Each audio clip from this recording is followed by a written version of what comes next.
Debt Management Office is warning against more borrowing, saying we might just be getting out of the threshold in comparison to Nigeria's GDP.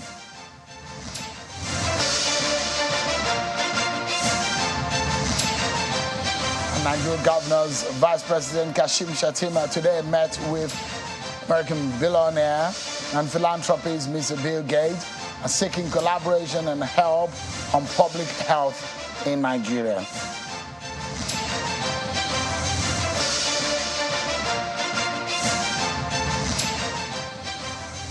Hello everyone, welcome to the program. This is Politics Today live on Channels Television. I'm Sean Wakimbalo in Abuja.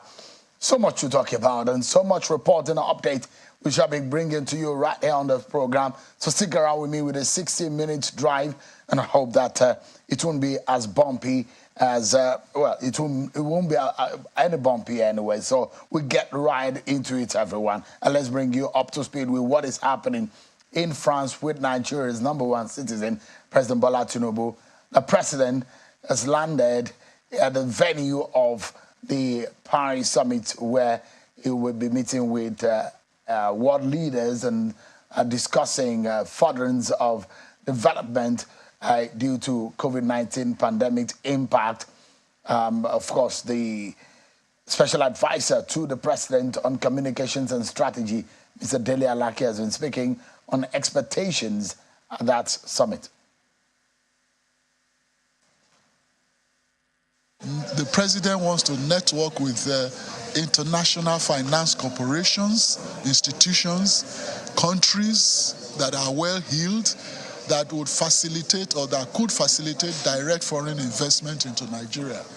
Don't forget that Mr. President has taken some very bold steps in the area of economy, in the area of social engineering in the last 3 weeks. Mr. President's policies in the last 3 weeks really have encouraged these foreign nations and investors to become more interested in the affairs of Nigeria, in shoring up the economy of Nigeria. So a lot of them are quite interested. So many of them have even indicated interest to meet with Mr. President in this trip.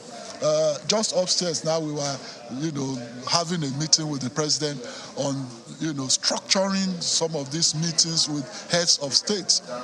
At the last count, about 3-4 different heads of states of developed countries have indicated willingness to meet with him, have a chat with him, and explore areas of cooperation on the economy, on agriculture, on other areas that are salient to the development of Nigeria's economy.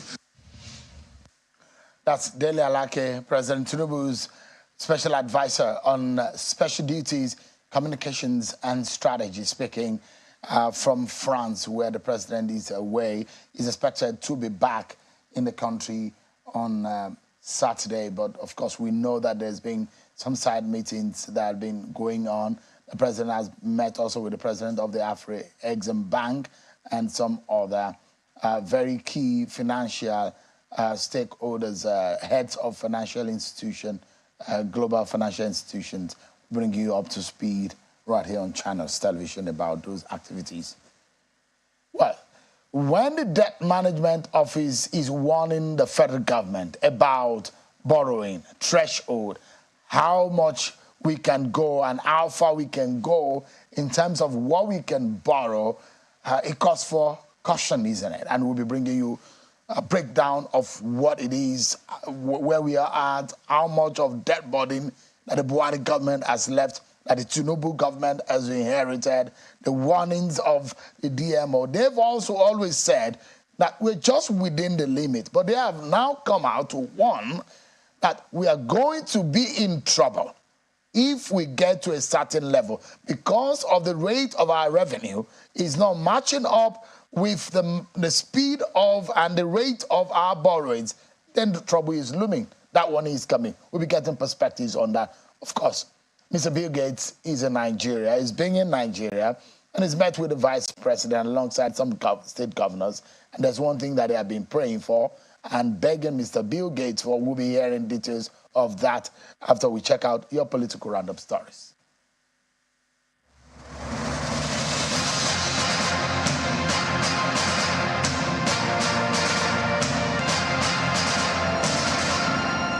The Acting Inspector General of Police, Mr. Kayode Egbetokun, is asking officers and men of the force to remain professional and live above board in the discharge of their professional duties.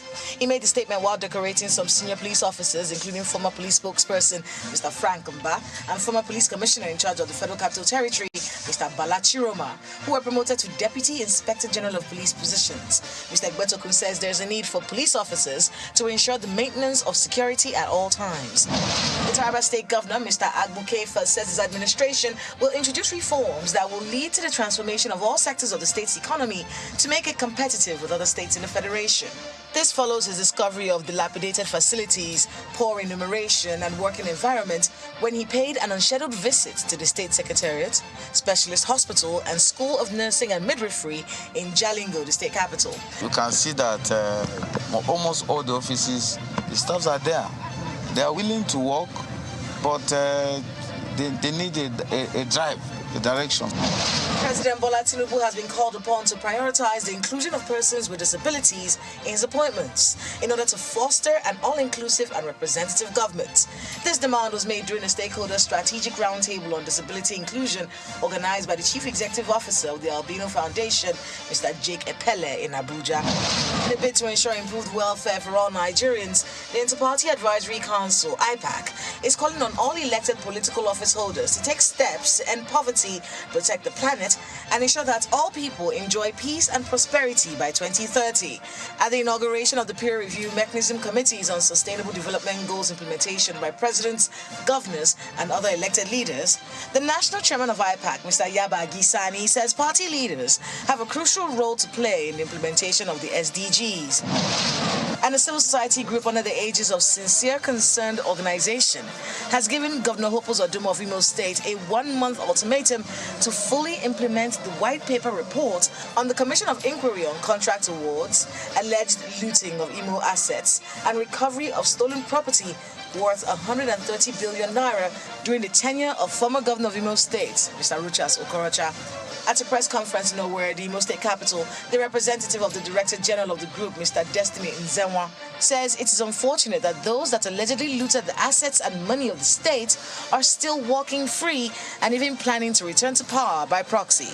If, after the expiration of the ultimatum, Okorocha has not refunded the money or he is not in jail, we shall take all lawful steps to ensure that justice is served.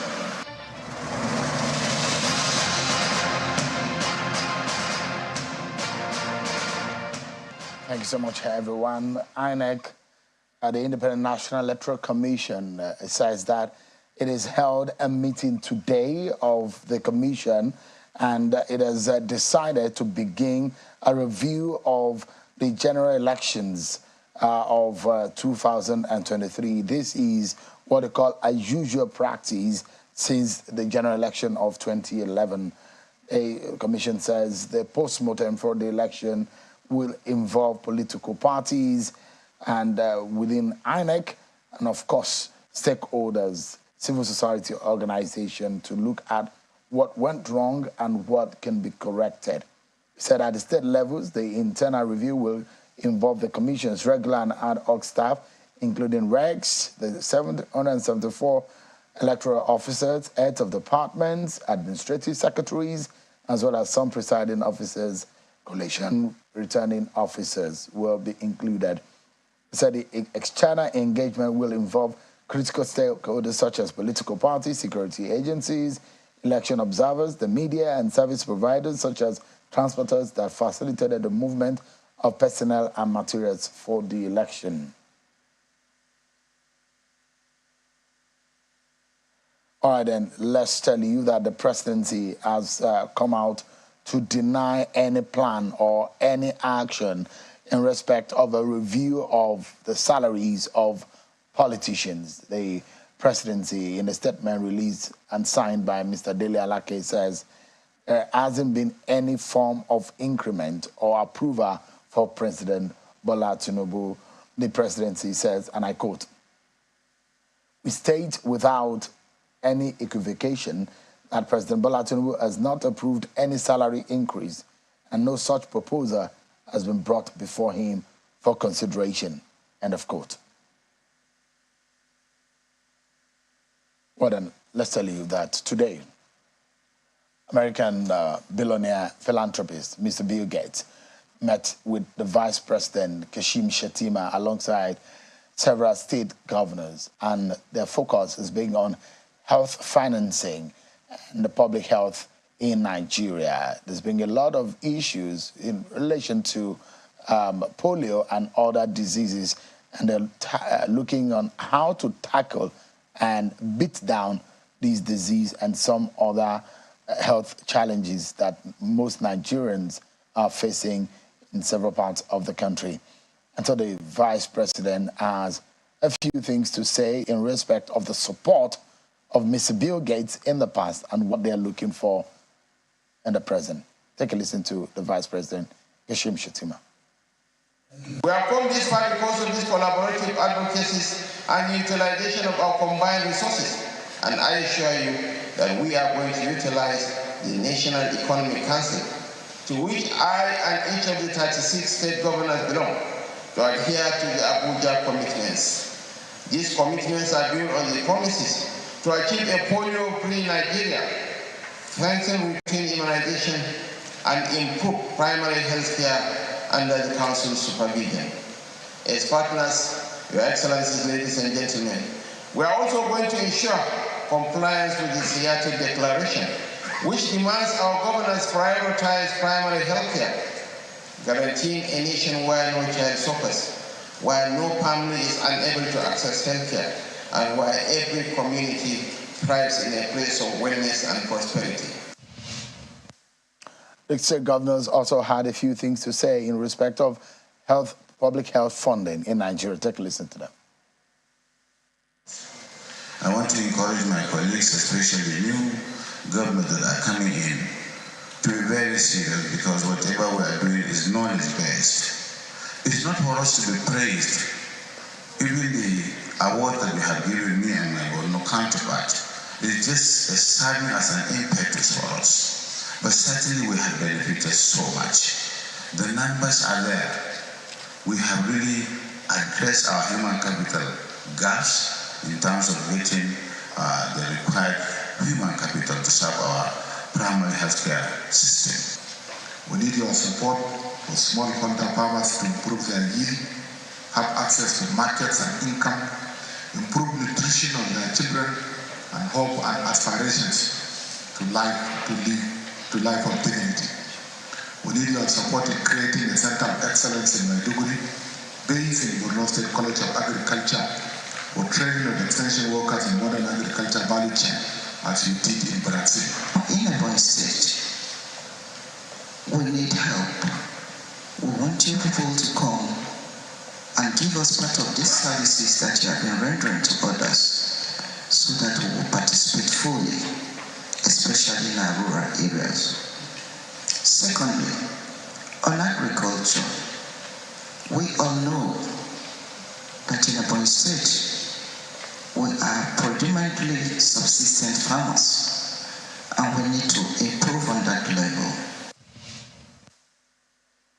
We had the governors there at that meeting. Basically, they are seeking help on how to tackle some of the major health disease in the country. But today, there is a rather worrying scenario playing out, and this is based on the debt profile of the country, and the Debt Management Office has come out to give a warning, and the warning is about the threshold of our debt to GDP, and they are now warning that based on the lack of progress or speed in achieving the kind of revenue that Nigeria needs to achieve, there needs to be a caution on the rate of borrowing in the country. So in the report that was released by the Debt Management Office, they're warning the federal government, citing that 73.5% of this year's revenue will be used to service debt. According to the DMO, this high debt service to revenue ratio is unsustainable and poses a threat to debt sustainability. They suggested that raising the projected revenue of the federal government from 10.49 trillion to about 15.5 trillion would be the way to go to be able to sustain that ratio. They have made some recommendations to the federal government in respect of the present state of our debt, some of which you're seeing right here on the screen, the total debt burden of the country. And in fact, whatever state you come from in Nigeria, as of December 2022, you will see the debt burden of your state. There are the subnational debt burden and the total debt burden of the country, state and federal government altogether.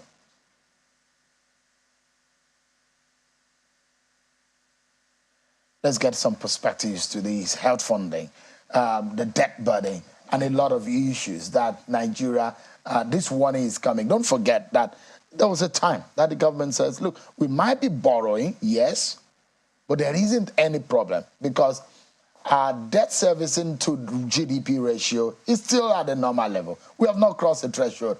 The DMO is saying, look, except if we shift our revenue to about 15.5 trillion, that is a comfortable threshold that we can be. But if it's at that 10.49 trillion projection, we might be in trouble.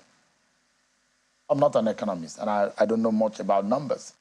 But let me bring in someone who has a very good understanding of these issues. I'm being joined by an economist, Mr. Fasua, a former presidential candidate. Thank you so much, Mr. Fasua, for joining us tonight. Thank you very much, Sean. I appreciate it. Me. Yeah. How does it come to you?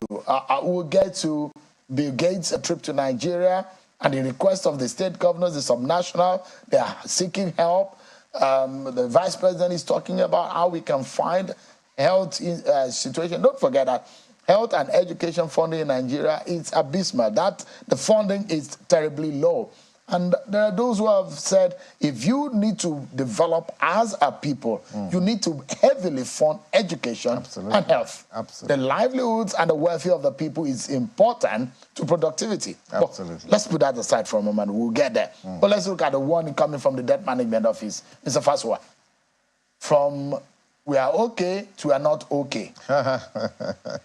Well, thank you very much, Sean. So the point is that it's a bit intriguing, if I might use that word, that a DMO that would usually support government, on our way to where we are today, and they will tell you, the emphasis on debt to GDP and all of that is suddenly changing tack. But perhaps it's strategic because I understand that they just released the report and maybe they're trying to hedge their position by quickly telling the government the worst case scenario. But if you read what they've put out, for me, honestly, I must tell you, in times past, I used to think that the debt scenario was really, really unsustainable. But I went back and studied history, the history of debts. And I think I put out some articles in that respect.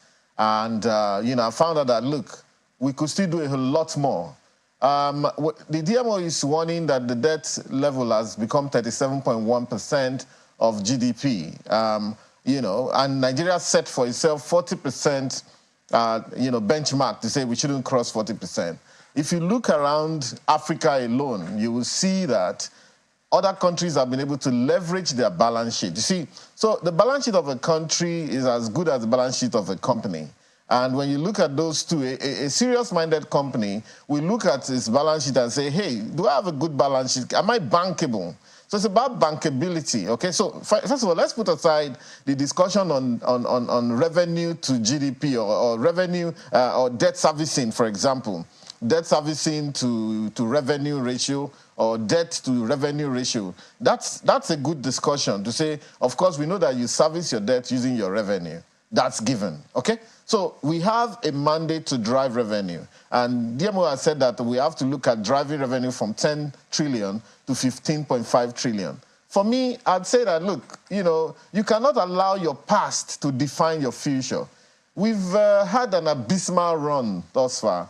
I believe that the gentleman that is there now, President Bola Tinubu, if you see the way he has hit the ground running, in fact, has surprised almost everybody. And therefore, I think that he's thinking beyond 15 trillion. I think that if you give, in a good year in this country, we should be looking at 20 trillion, 25, 30 trillion of revenue. And those areas are there. So, but back to the issue, I'll let you know. But back to the issue of debt, when you have this debt to GDP ratio, it's a valid ratio. And what countries do with it is that they use it to leverage their balance sheet. Like I said before, you can't run a company and your balance sheet is looking bankable, but you refuse to go to the bank and say, you know what? It's because you're not doing any new project. So, like you said, we have a problem with education. We have a problem with health. I mean, look at the state governors begging Mr. Bill Gates, come and help us. Our people are in the bush. You have to help yourself at the end of the day. You have to develop your human capital. You have to develop infrastructure. And in fact, you know what? Sometimes you may even need to borrow money in order to drive your revenue. So whatever you need to do. So now, the focus is not on borrowing money. The new government is not coming out to say, oh, we want to just go. I mean, look at what happened with the last government. They leaned on the central bank. And before you knew it, the central bank had given out 23.7 trillion.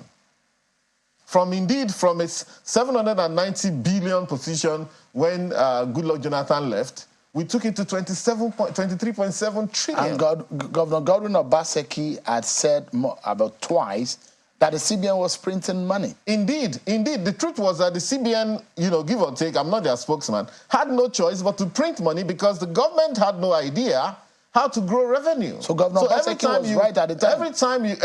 Every time you will hear the former Minister of Finance say, we have a revenue problem. What are you doing about it? She did try, and there was a time that she put a certain tax line in the Finance Act of 2022, but the Minister for Communication shut it down in public to say that, look, that's not going to happen. You can't put any more taxes. In telecommunications, they've put so many taxes, I wouldn't allow this one. And the president could not come in to say, you guys, what are you talking about? We need revenue in the country. That was a good tax that they wanted to bring then, though it was going to be on phone calls and text and so 5%, which most people will not feel. But they shut it down, so they were not serious because they always had the central bank to go and blackmail, to go and say, listen, give up. Otherwise, we would have had for many years, we would not have been able to pay policeman's salary or soldier's salary or even civil servant salary. All of that money was, and of course, they got unlucky, COVID hit. And so when COVID hit, everything was haywire. Before then, from 2016, the mismanagement of the economy had started, more than we were used to before. Of course, people felt Jonathan was incompetent. We felt Yaradua was go slow. We even felt Obasanjo was a bit tepid in terms of the kind of growth we needed. Obasanjo perhaps is still the halcyon days, if you think about it now. But I think that we have a new lease of life here. And the people who are there, I mean, you saw them in France. They look like serious-minded people. The president is a deal maker.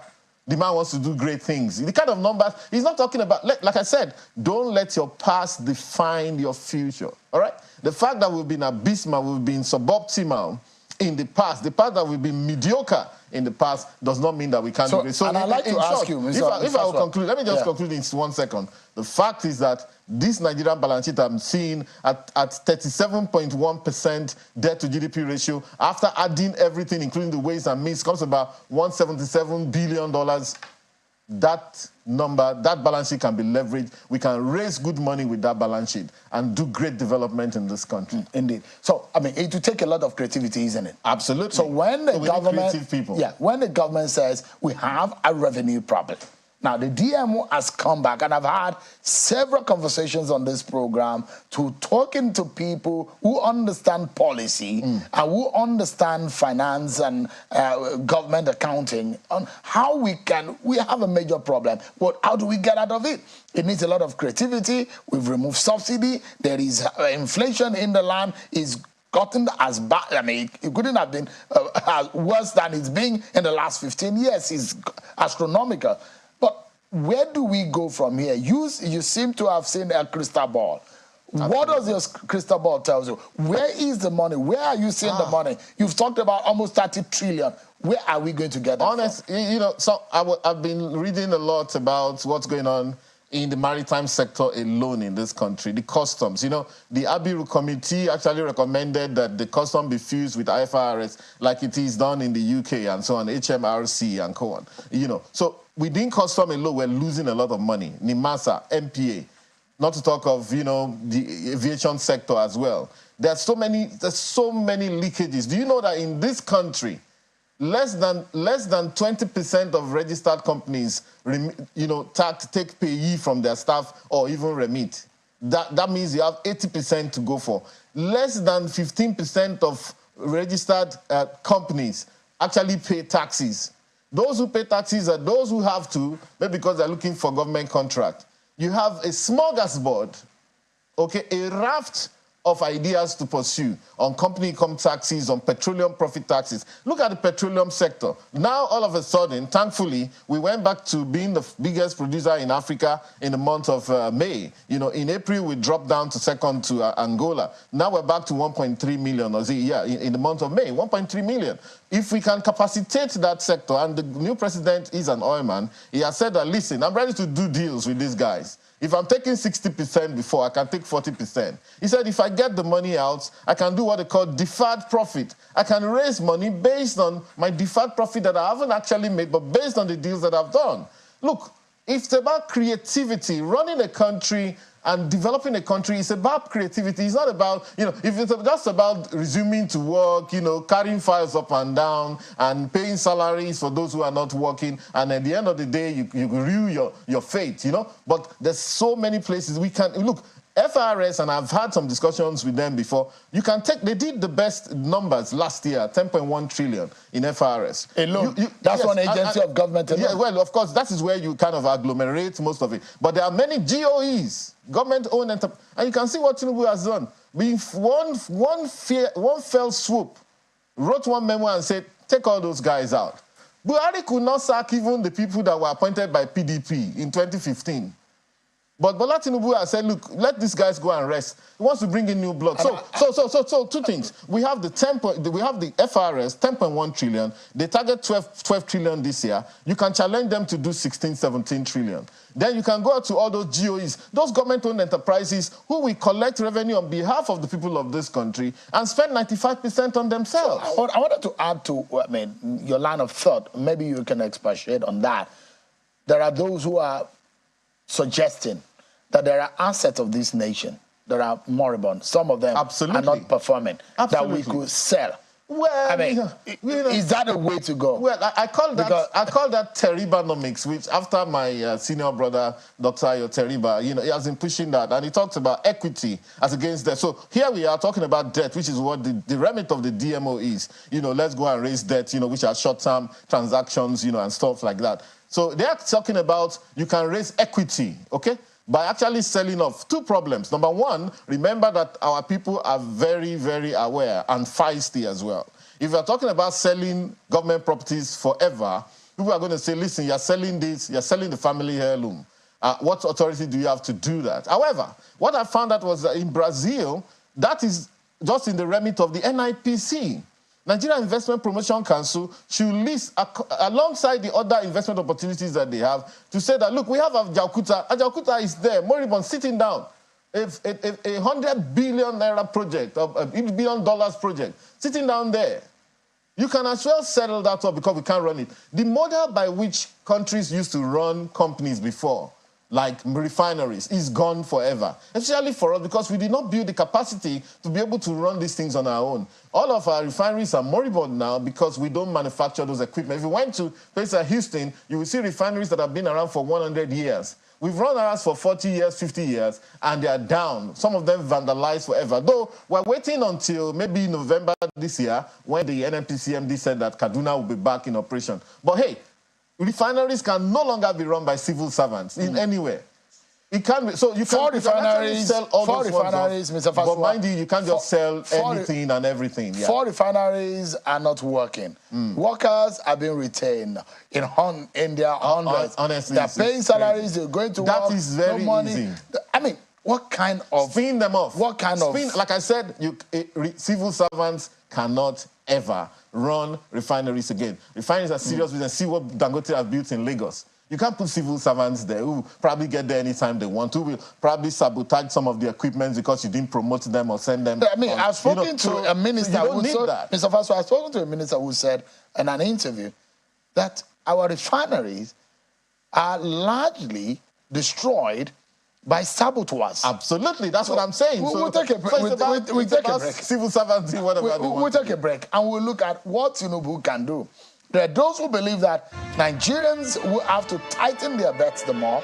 There are tough times ahead. It's going to take another 6 months of us feeling the pinch, and it's going to get as worse before it start getting better. I'll get your own perspective. I know you don't quite agree with our school of thought, but we'll take a break, everyone. When we come back, we speak with someone who knows so much about public health sector financing and how to run a public health sector in this country. He's been in the private sector, he's been a politician, but what the governors are crying for, seeking help from Mr. Bill Gates. How can we run around this? How can we kill polio in this country? Totally. We'll be getting more perspective. Mr. Faso is still with me. We'll be looking at all of these issues on the table tonight. We'll be right back.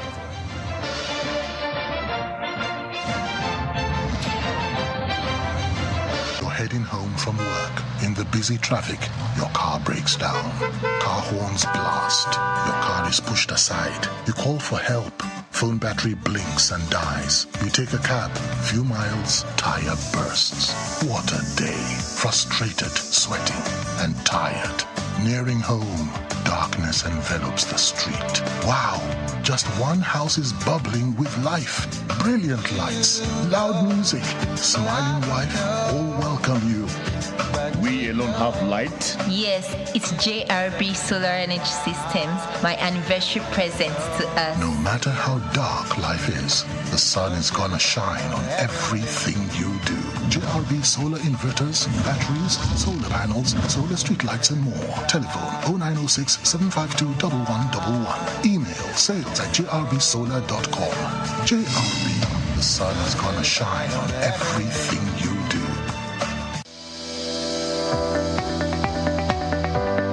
The Duchess International Hospital opened its doors in October 2021.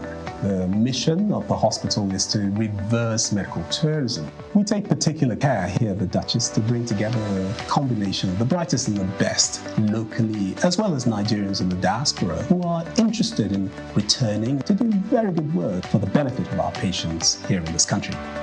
The good thing is that we have all international expertise here, all international facilities here, international people working here.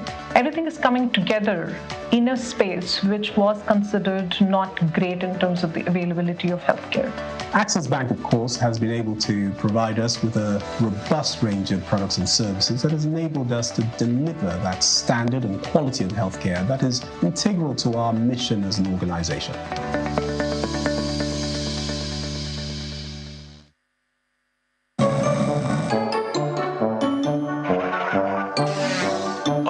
Madam, the outside, she don't come.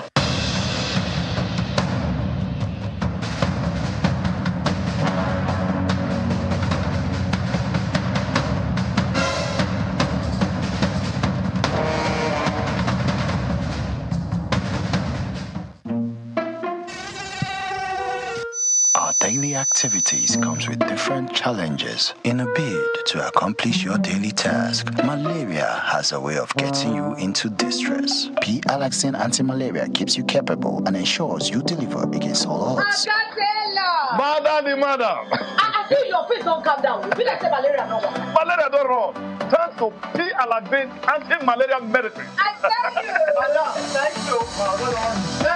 P-Alaxin, marketed by Greenlight Pharmaceuticals Limited. P-Alaxin defeats malaria.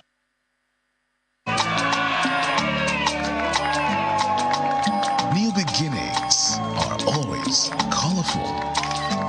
When we celebrate the start of life's journey, we marry in colors. With our proudly Nigerian Dulux paints, now available in any color. Express your world however you want it. Visit a Dulux Color Center to get any color instantly. Dulux, let's color.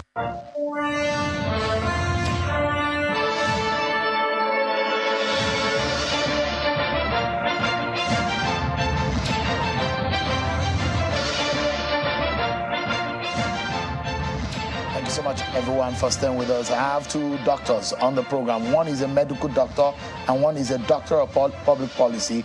Dr. Tokwe Fasua has been speaking with us on the program. He's an economist and a public policy expert. And I'm being joined by a Senate chairman on public health, former senator from Kwara State, APC member, who joins us virtually from Saudi Arabia. Thank you so much, Senator Ibrahim Oloriegbe. Thank you so much indeed. Thank you, Sean, for having me. There is an interesting link. Thank you so much. There is an interesting link between issues of public financing and administration that Mr. Fasua has been speaking with us about. But there is another angle to that issue, which is the health sector financing and tackling a very, very disturbing disease like polio that has really disturbed this country. And at some point, people will look at maybe a few states in Nigeria that are still battling that disease. Now, so Mr. Bill Gates was he's in Nigeria, and there are conversations with governors, and the vice president was there, and they're also seeking collaboration and help from Mr. Bill Gates. Give us an understanding of this kind of collaboration as a yielded result from the point of view of the subnationals, the state governments.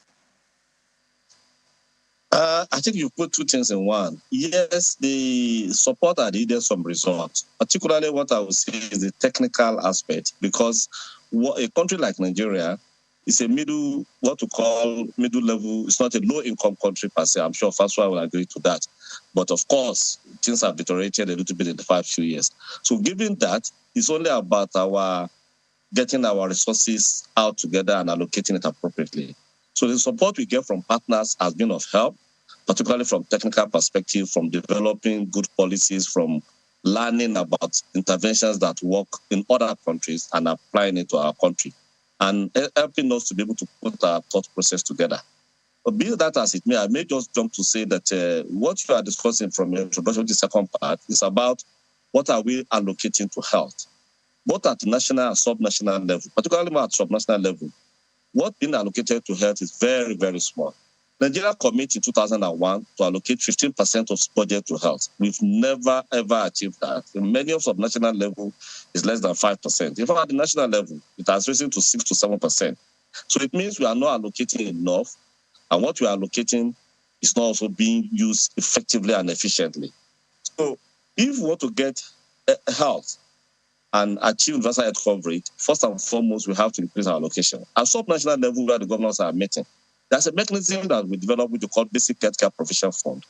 It is to be able to put an additional resources to health, which is 1% of consolidated revenue fund of the federal government and state. Federal government since 2018 has been committed to do that, but particularly from 2020, it has become a statutory transfer, and 1% of the consolidated revenue is allocated for primary health care as a basic health provision fund. This is in addition to the regular health budget. Unfortunately, at subnational level, it's not been happening like that. Many states are not applying that 1%, and what they are allocating as their budget is also small. And they are using even the 1% that is coming from national as a replacement rather than it being an add-on. They didn't add their own. So this is part of the challenges that we have.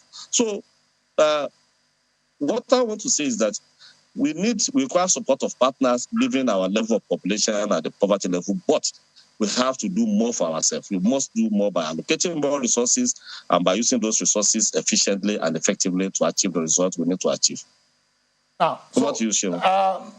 Dr. Oloriegbe, you sat as the chair of the Senate Committee on Health for 4 years. Now, up until 2016, poliomyelitis has been a major concern, a major headache for Nigeria, for the subnationals. And the vice president has said by the end of 2023, the plan of the federal government is to end polio in Nigeria. Don't forget that by end of 2020, there was a declaration that Nigeria is no longer in danger of endemic polio. But by 2022, there is a strain of polio virus that are taking almost 165 or more people lives in Nigeria, that affected over 165 people. That means there is still some trouble. But what the vice president said today and the target of the end of 2023, is that feasible? It's feasible if the right things are done. What we have, let me just correct it, we don't have wide volume virus again. What we have, the 165 for the figures we are putting, is what we call vaccine-derived polio virus. I mean, which is as a sort of a mutation that happened from vaccine, and it does affect children that are zero dose who has never had vaccination of polio. So it's possible and doable if the right things are done. One is to be able to get the primary healthcare system to function well.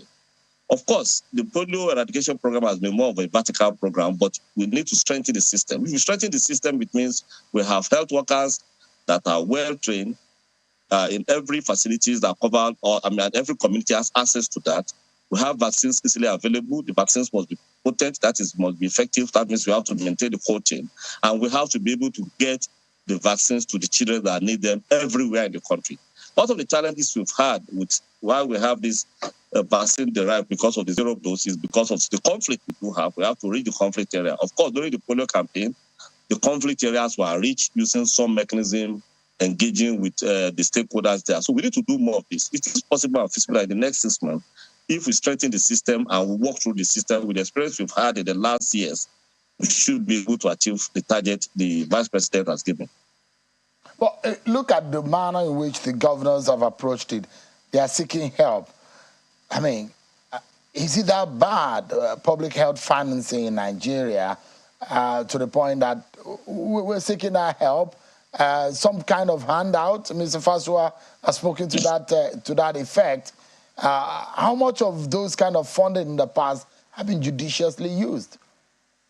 Yeah, I don't think it's as bad as that. I think if we generally improve our revenue sources, then health, education, and other social sectors will benefit more from allocation. It's bad because the revenue has been dwindling, and many of the states they go with cap in hand, depending on the federal allocation. They are not looking, just like Fasua is saying, once we look at the national level also, we don't look at subnational. Subnationals have to look at the revenue source. They need to think out of the box to generate more revenue to be able to meet their needs in terms of what the services they need to do to their people. Of course, the revenue that will come from the national, which is what they share from federal allocation, based on what the president is doing now, as Fasio has said, I think the president will grow the national revenue. That will increase more allocations to the state. But then, state themselves must think out of the box and look at other sources, how they can generate revenue. Some states have demonstrated this. If I look at what Lagos, a state like Lagos, and some other states have done, but some other states have potential also beyond. Of course, Lagos can grow because of the population, the private sector, and so on. But some of the other states have mining, they have other things, they have agricultural products, which they could look at how to convert this into revenue sources. And once they build their revenue, they will have more to be able to allocate. I must say that we cannot get help from people, a person like we cannot replace our need, or our need cannot be met by partners. Nigeria is a very huge country, and we have a potential. The figure I read, which I read in the media, is about $7 billion over 4 years. If you put that, you divide it into, it's less than 2 billion per annum. What is putting down? You convert it to naira. From my calculation, it's very small if you look at our population and the health needs. So as such, we must increase our own revenue and when we get more money, allocate it appropriately to the sectors that will increase our productivity, which will be health and education. Senator, and I will be very frank now. I mean, anyone who has money has a right to use the money in whatever way they want to use it, either for leisure or for tourism or even for medical tourism, as the case may be. But what is very sad is a brain drain that we are experiencing. The fact that a lot of Nigerians don't trust public health system in Nigeria. They do not believe that their lives are safe getting medical help in Nigeria. And what even worsens it is that we have cases in the past where even leaders of the country had to travel out of the country to seek help, medical help. I mean, this is a very disgraceful scenario for a country that is so blessed with very good brains that can deal with these issues. But unfortunately, we've been bedeviled by lack of organization at the very highest level, such that our own cannot be treated at home. They have to be flown abroad to be treated there. Is that bad? How can we stop this? This is an eyesore, don't you think? Yeah, it is. But I'm privileged to have information that the new government is very much concerned about that issue, and there are plans to be able to turn things around as fast as possible. One is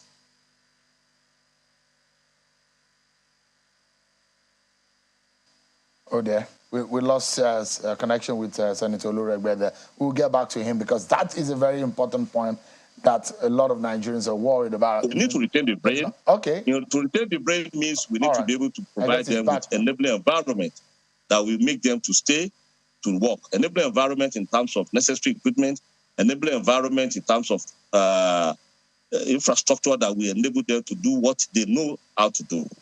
But more importantly, they have to be motivated in terms of remuneration as well. And there are issues that are outside the sector, like the security must be taken care of. But specifically with the sector, the plan is to massively improve our infrastructure in the tertiary health cares that we have across the country, to equip them with necessary equipment. That's a plan, to have a special fund that will enable all the tertiary hospitals we have to have necessary equipment for them to function.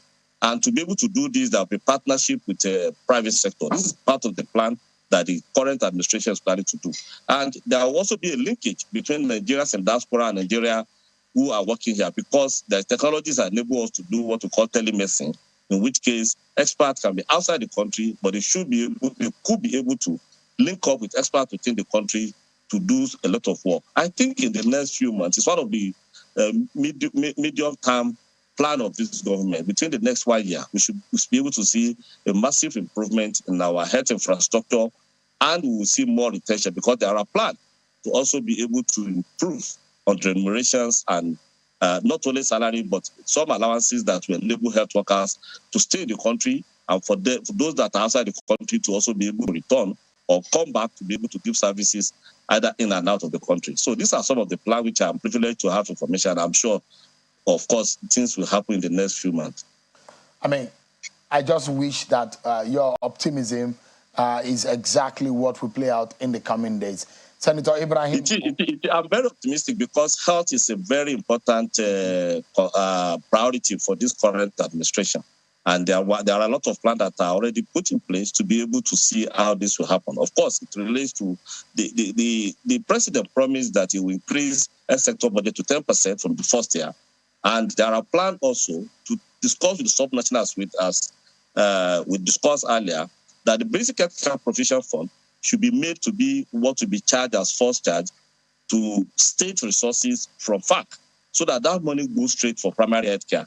If governors agree to this, if minimum of the 1%, or the plan is to go to 2%, we will have massive improvement in primary health care. The current plan is to have one functional primary health care per ward. But the plan is that within the first 4 years of this administration, it should increase to 2 per ward, to be able to increase not only physical access, but to be able to make more effective healthcare delivery to the people. Because some wards are very big. If you have one functional one, it may take more than 10 kilometers for patients to be able to access that. But if you have it to 2 in the next 4 years, it means you have more access, and we'll be able to improve on the quality of services that we are giving to the people. Thank you. Thank you so much. I mean, you look at the sophistication in healthcare these days, and you wonder, there are several cases of misdiagnoses in this country. People get diagnoses in this country, they get abroad. The diagnosis is totally different from what they get. And people are almost dead when they found out that what they diagnosed them of in Nigeria was totally different from what they found out abroad. I'm just hoping that it relates to infrastructure again. It relates to the availability of necessary equipment, the top class, top level, cutting-edge equipment that are available now. Because the health there's a lot of advancement, given technology, given knowledge, given innovation. The diagnoses are more specific nowadays, and even treatment are also very much more specific, less invasive. All right. We have people with knowledge of those ones, but they need to require equipment to be able to get there. And I think, just like I said, I'm optimistic because I'm privy to the plans of the current administration in terms of what to do in health. And I'm sure in the next few months, we're going to see a massive change in the situation of our health sector. Thank you. I'm just, because I'm a Nigerian, I'm terribly patriotic, and I'm just optimistic, and I'm hoping that things will get better. Senator Ibrahim Oluregbe, thank you so much for your time. I appreciate it. Thank you very much. Thank you for having me. Good night. Mr. Faswa, I mean, our problems are multifaceted. We talk about health. We talk about public debt profile of the country. So the question is, we went on that break and I was painting a picture of a school of thought that feels, look, we might be having things very tough. The subsidy ripples will hurt the economy for several months, and at least 6 months, the pinch is going to be biting. No. And you don't think so? No. In fact, just today I pushed out an article where I said, for now we need to wrestle back our president from the fangs of the liberal economists who would want to push that. So we have the subsidy removal, we have the what's the other big thing that's going on now? So the measure of the exchange rate. Exchange rate issue, So the floating of the naira. And both of them would have an impact on inflation. And if you are not careful, you may have a spiral whereby all these things are feeding themselves like a Frankenstein monster. They're feeding on themselves. And we also know that the president is a left-of-center thinking kind of person. He's a people's person. Because at the end of the day, you can't foist all of these ideas on the people and say, you know what, keep suffering a little bit more for 6 months. 6 months is a long period of time to suffer. And so we believe that going forward now, we want to begin to see the incentives, if you like. Don't call it subsidies. The government just has to do its job. There's a growing mentality now in some quarters whereby investment in health, investment in education are being termed as subsidies. They're not subsidies. They're not subsidies. They are government responsibility to invest in health, to invest in education, and all of these areas. Because the investment in human capital. Remember, we've got a big problem, the Japa syndrome. The doctors, everybody is running out of this country. This European, Canada, and all of those guys, they're taking our best brains. Anybody they see, they snatch. They give you whatever. You are going to probably start at the base there. They're never going to make you the DGs of their corporation, hardly, but they take you all the same. Yeah, so we need to start investing in our people. So our work is cut out for us in Nigeria. The government work is cut out for it. We don't even have 6 months of suffering if you look at the government has every opportunity just for a moment. The optimism, as of yesterday, the dollar to the naira closed at about 815 naira. Well, closed at 763. But there were some trades that went in at 815. Yeah. That, you see now, unfortunately, the same advocates of, so-called single rate, which is never going to happen. There's never going to be able to achieve it. There's never going to be a single rate. Forget it.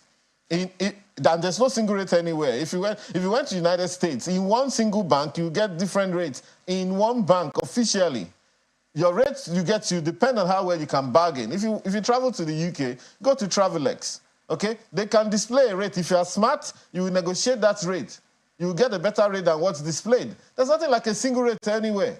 But however, we've now been sent on this wild goose chase to be pursuing which one is NAFEX, which one is I&E window, which one is CBN rates, which is a weighted average of how many rates. Come on. So yesterday, what happened was 815 was the highest trade. Yeah. Some amounts were sold at that month. However, there was also a low rate of 476. Somebody bought some money and sold some money at 476. That same yesterday. But the rate closed at 763. Now, but I wish that in time we would get out of this, yo-yo, this rigmarole of juggling rates and all of that. Give us a break. Let's know exactly where we're going. But the question is that, for those who say, this policy that are coming at the same time. Exactly. There is no way that the Tinubu presidency will not be forced in the immediate to look for money. It has to look for money to fund the economy. Yes. That means necessarily, probably, because if you sell asset, you may not get the money immediately. The process of selling the asset will take more than 6 months. Some of the even our crude oil proceeds, which we believe should for example, we've deregulated the sector now. There's nothing like subsidy again. We're expecting a 6 to 7 trillion inflow, but that will come in monthly, as you said. So the question is that daily between now and the end of the year, the Tinubu presidency, we need money. There's no problem with that. There's a possibility, and in fact, in the first quarter, just remember, in the first quarter of next year, they will probably need some money because next year will open with a bit of difficulty if they don't get an immediate money, a low-hanging fruit. Is that not going to be turning to borrowing again, so the which thing the is DMO has warned against? I think what we need to have, first of all, is a positive spirit about all of this thing. And that positivism needs to be sold to Nigerians. The idea that, oh, we're going to be suffering. Look, I think everything starts, prosperity and what have you, starts from the mind. So basically speaking, there's nothing wrong in that borrowing. And I've also advised before, and I write a lot, you know, I don't, you know, anyhow, but that, you know, in terms of our borrowing, we should also look local borrowing, Naira borrowing. In fact, today I was reading about Ricardo Hausman in Harvard, did recommend he said, like, if you always borrow in foreign currency, there'll be a mismatch in your balance sheet that will throw you off course. Let's think about grounding our borrowing locally. Nigerians are taking their money abroad. And then we're going to the same abroad to go and borrow money at floating rate. But the question is that... let's do more of local borrowing in Naira among our people and move on from there. We need to go, and those who will say, for those money that we are paying back, as at yesterday, Nigeria will pay several percentages higher because of the exchange that has gone up. Exactly. That's for the foreign. That's an implication for the foreign currency. So that's it. But from the moment... We want Kemi Adeosun in 2017-18 against this foreign borrowing, which is now a problem to us. For every money we borrowed at 199 Naira today, if we have to pay back, we have to pay at 7, whatever it is, the closing today. Because it's 780. You know what I'm saying? So every country, when I studied the history of debts, national debt, every country that is wise started from borrowing local. They deepened their local, and they got the commitment of their people. There were war bonds, there were diaspora bonds, there were all sorts of bonds that they raised locally before going abroad. So it's not just about, when you think borrowing, it's not about running abroad to go and collect all sorts of crazy loans. And if you want to go abroad, maybe go to the multinationals if you know that they can, multilaterals, or I prefer some Chinese loan as well. I think we see some of the infrastructure the BRICS group are really open, and thank you so much. But the point is that, Shehu, this country is full of opportunity. Our balance sheet can be leveraged if we have projects to do and to help our people to develop our human capital. The future is bright for Nigeria. Dr. Fasua, public policy expert, PhD in public policy. Thank you so much indeed for your time tonight. I appreciate it. Thank you very much. That's our show for tonight, everyone. Many thanks for watching. I'll see you tomorrow. It's going to be Friday, and it's going to be a packed show tomorrow. I'll see you at 7. Bye-bye, everyone.